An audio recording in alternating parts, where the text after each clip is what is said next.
Yesterday saw 20 new COVID cases reported, all but one in quarantine. This as 12 previous patients recovered and were reported discharged from care.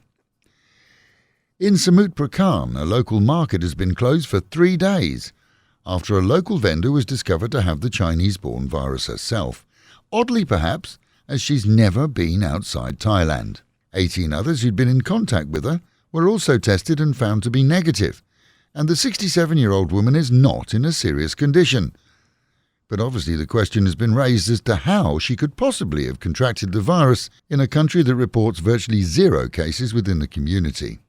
Amendments for tourists arriving here in Thailand are being welcomed, as changes see those with certificates of entry having the window of time in which they can travel here after it's been issued extended by 24 hours. So now they can travel here within 72 hours of receiving one.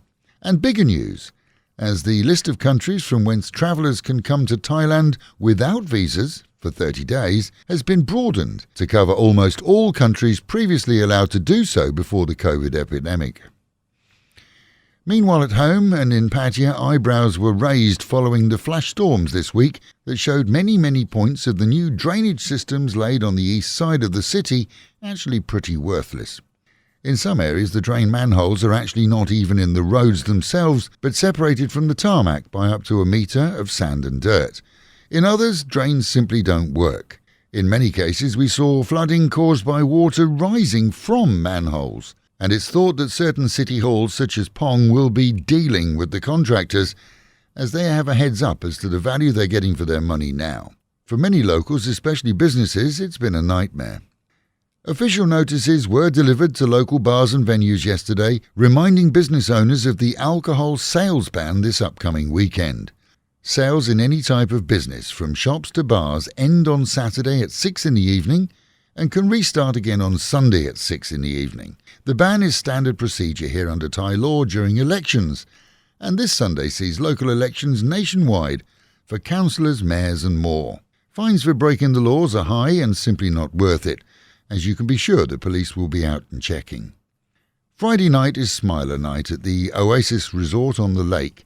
For pals, friends and those who enjoyed the company of Peter Lingard, who sadly passed away this week, tonight is the night to meet and celebrate that friendship, and at the same time see the act that he enjoyed intensely, the singer John. And it's hoped that Smiler's friends will join us and others for a night that he'd actually planned ahead.